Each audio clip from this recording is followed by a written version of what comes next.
Hey everybody, this is Ross Feldman, or as my clients know me, Ross to the rescue. My company is Better Call IT. If business technology is your headache, then Better Call IT is your Advil. I'm joined by Chad Greer of Element4 Graphics and Designs. How you doing today, Chad? Hey, I'm good. Good. How are you? Very good. It's been a great week and month here in Charlotte, North Carolina, and we are Union County based, and we have our many connections that we have here in Union County. I met Chad many months ago at BNI United, and then again we connected at the Union County Chamber. He's an ambassador there, and he's got a great sign business and done some very cool work. And we were talking about, as we always do, business and technology, and we connect. And I invited him onto the podcast, and we wanted to get him highlighted. So, innovations in the sign industry. Chad, you're from around here. You were born around here, right? Yeah. So I actually grew up in a town, Mint Hill, which is a suburb of Charlotte. Very close to Union County. Graduated in 2001, and just been around here all my life. Very cool, very cool. I'm 30 years in Charlotte. I consider Charlotte to be my home. Yeah. Originally from Philadelphia. I still have my Yankee accent, but I say y'all, so I'm trying to fit in. What got you originally started in the signage industry? Yeah. Graduating high school, didn't have a clue what I wanted to do. So they had kind of a career day at our high school, and I was trying to figure out, okay, well, what am I interested in, right? 18, 17 years old, you don't know what you want to do. Mhm. So I had this one table that looked pretty cool to me, and it was about graphic design.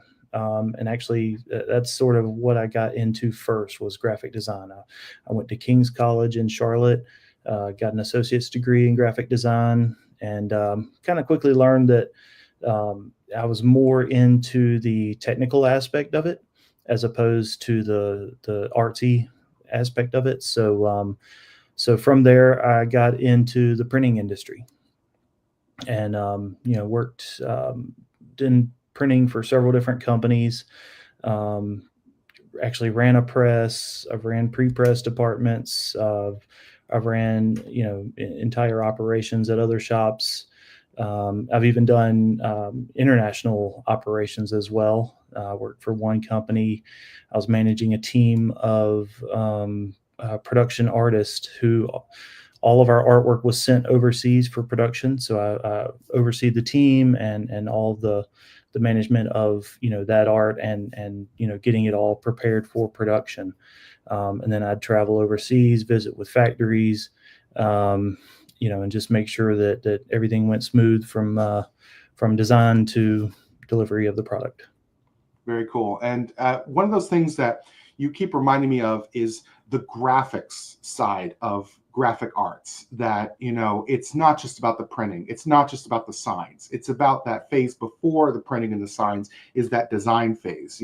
Customers, they don't always know what they want, and you have to bring a vision to light. I always I did websites 20 years ago. They weren't the prettiest things. I'm an engineer, not a designer, and it was always someone to be like, "I want more zazz," and I'm like, "I don't know how to zazz this up anymore. I'll put a new border on it. Maybe that'll help." But yeah, the graphic side of graphic and print and design is super important. When it It comes to is. technology, yeah, go ahead. Yeah, I was going to say absolutely it is. It's definitely a skill set, and I personally don't possess the skill set. I'm very good at using the software. I can Hmm. get done what I know needs to be done. But as far as creating an aesthetically pleasing design from no concept, that's personally where I struggle, and Hmm. that's where a good designer comes in, and you can tell the difference between good designers and mediocre or subpar designers. Yeah, we implore people who bring that vision. There's the brand concept and the brand book and the guidelines and the fonts and the colors and what they all mean and how they all translate. When I was setting the background for our recording today, my choices were blue, black, and yellow, and I'm like, okay, what mood am I setting? So the colors really do matter. Uh, how do you feel that the technology how does it best support you when you're trying to get production done? How does this technology go well for you, or does it seem to fail more often than it doesn't? For me personally, the technology seems to work pretty well. I'm a very technological person. I know how to get things done that I need to get done, and anytime that I can set up some sort of an automation or a workflow to get things done that are repetitive tasks, I'm going to take advantage of that opportunity. Yeah, workflows, very important. When we talk about workflows in the field, we have automation and we have mechanization. And before we can even start with mechanization, we have to have our process figured out. We have to have it documented.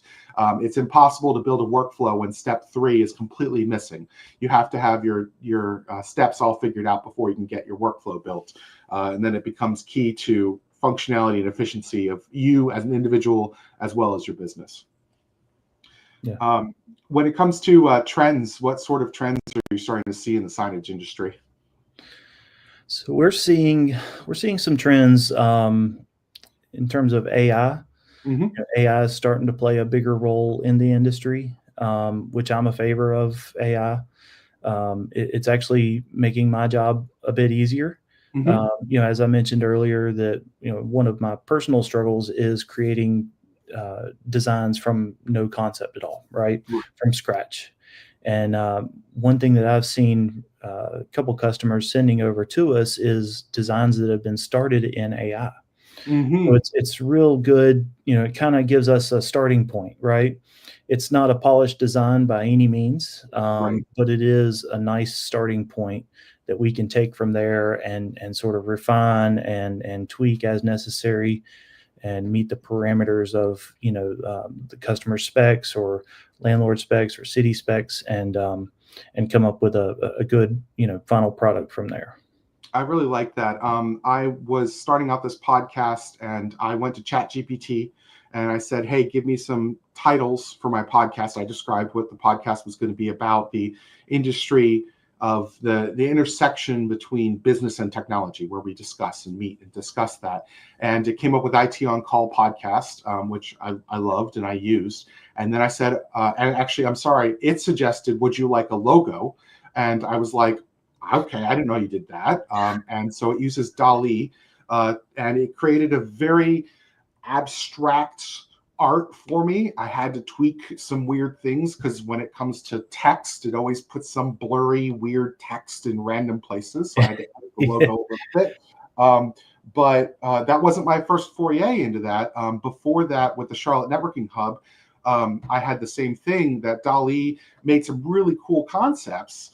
That I found one that I really, out of 4 concepts, I really liked the 4th concept. But again, garbage in, garbage out. It created a logo that had some, 6 fingers type of thing, and that's not quite what I was looking for. I wanted a regular human hand. So it's a great start. I think it's great when I'm drafting and I'm trying to do my Facebook post or my blog post. I need that initial draft. I get writer's block. AI has been really powerful for that. Have you seen the same? Yeah, absolutely. It definitely helps us with our creative block if we have one. And I did want to just jump back for a second to your whole garbage in, garbage out comment. I think that's exactly spot on with the AI. I have seen, I've played around with it for a while now, and I've seen, I've kind of ran some scenarios through it just to sort of see if I can either recreate results that I've gotten from a customer, or just to sort of get a feel for how it's going to handle certain scenarios. And I have noticed that, if you're not very specific in what you're putting in there, a lot of what I'm getting back tends to be towards the same range of designs, Mm-hmm. right? So it's going to get as granular as you tell it to get. Mm-hmm. The more information you put into it, the better results you're going to get out of it. I think 100%. I'm so used to doing Google searches that I've been doing for 25 years that they're very concise. They're not very verbose. It's very short and to the point. And I have to unprogram myself to do ChatGPT prompts very verbose. I have to say in the tune of such and such with this detail, and it's a paragraph that I'm putting in, and it's so backwards to me because I'm so used to Google searches. But the more you give it, the more it's capable of getting closer to the nail on the head. Yeah, exactly. The industry itself with AI, automation, mechanization, workflows, what strategies have you put towards your professional relationships? Because you and I were both in relationship businesses, and it's about what you know, but it's also about who you know. How have you been approaching relationships in the age of AI and automation? Yeah, it's a real good question. So, again, it's been all about just sort of making our lives a bit easier and trying to help facilitate the anticipation of what the customer's looking for. Mm-hmm. Right. So again, it's been a great tool for us for getting a good initial starting point with a customer. It's definitely helped, sort of move things on a bit quicker than what the normal pace is for a sign project. Right. Yeah. I think that we are experts in our field, and getting that across the table really helps, where it's like, sure, Chad can make a sign for me, but I think his expertise of having done hundreds of almost thousands of signs and graphics really comes to the table to be able to have that consultation sort of discussion that happens with each client as they come with their vision. Have you had a client come to you with a completed vision, or is it just a rare bird, the dodo bird, comes completely ready to go on day one? No, we do get a fair amount of customers who come to us with a complete vision. Good. So a lot of these are like franchise owners, Mhm. where that vision has sort of been defined for them.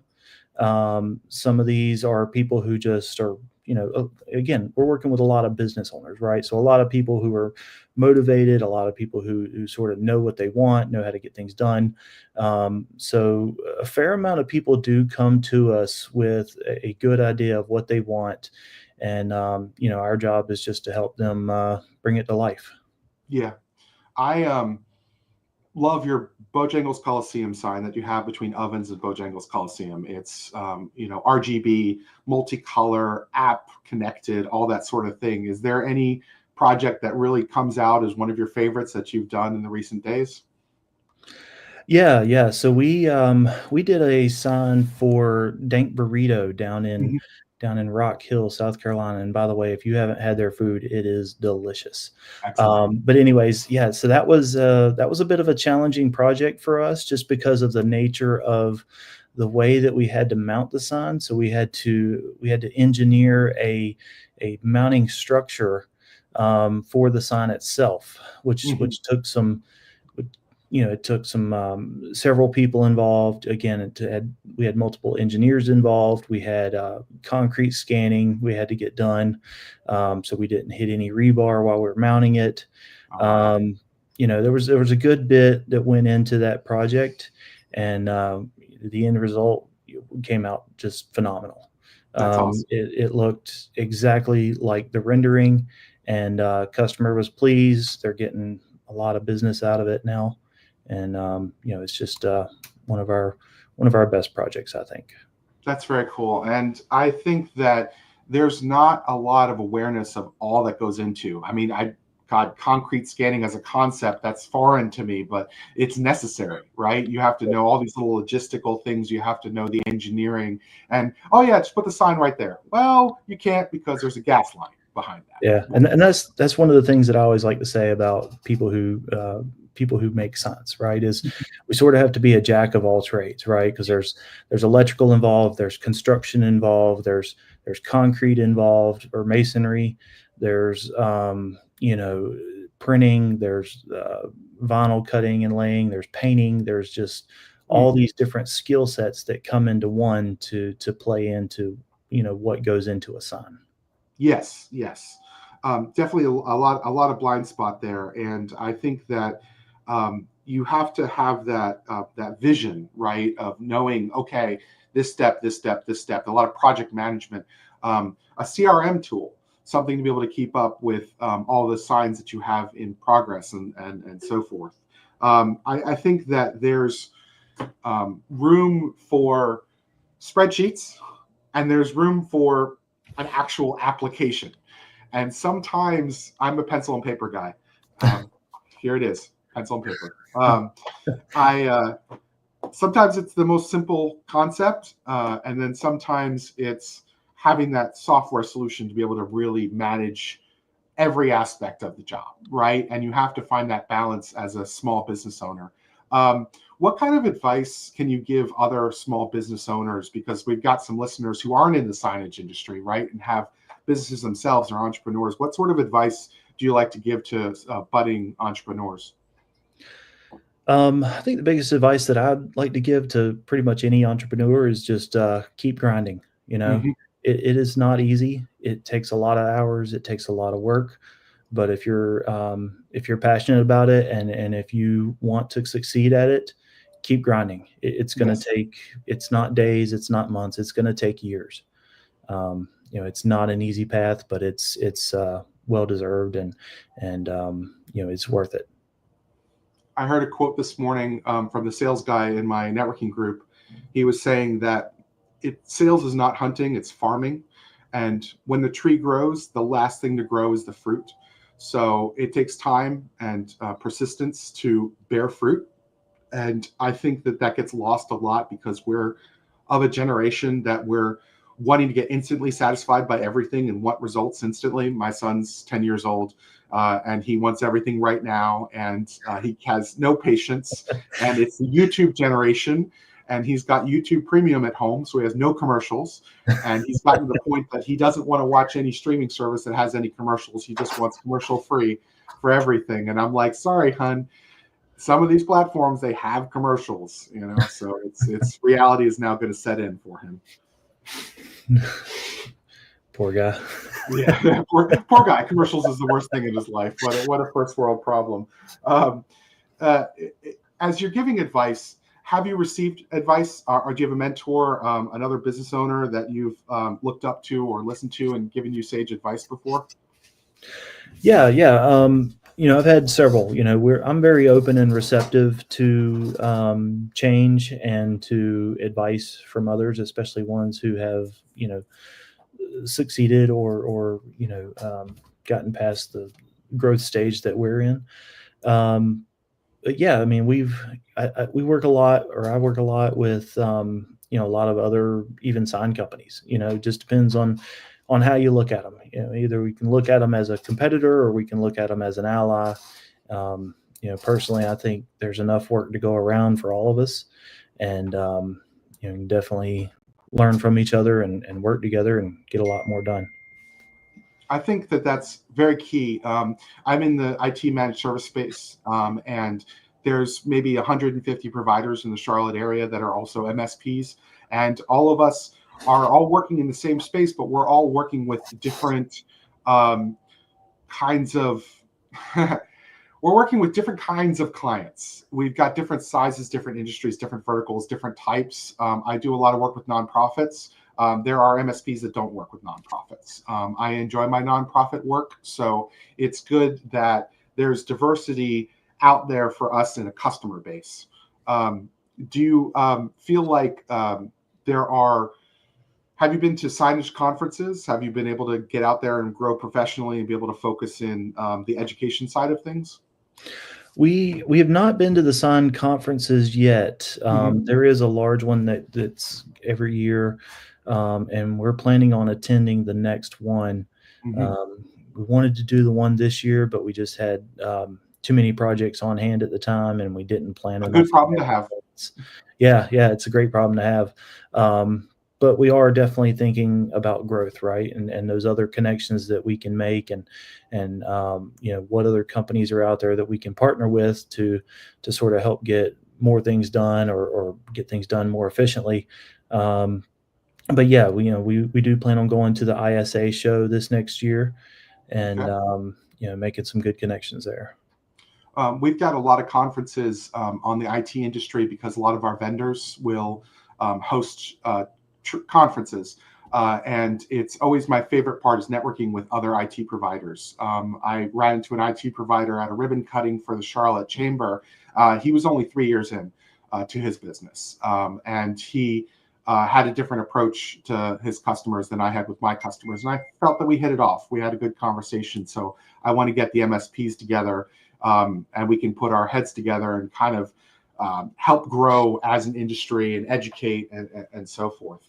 Do you feel like there's a passion or a drive that gets you motivated every day when you're having a tough day? Yeah, I mean, my family obviously is number one priority for me. So that's sort of what created this whole uh, entity for me.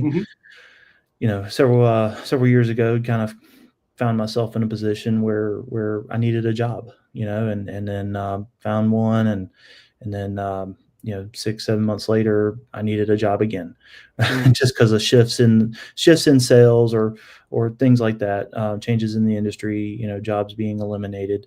But I got tired of looking for a job and Right. decided to create one. Yeah. Um, you know, so got 4 kids, got a family to support, and they're priority number one for me. Exactly. We do it for our kids. We do it for our family. Absolutely. It's the driving force behind the scenes to be able to get everything done in the day. All right. Well, I think this has been a great conversation. I really enjoyed it. I look forward to having it with you and having this time with you. Are there any follow-ups or end of thoughts you have for the listeners?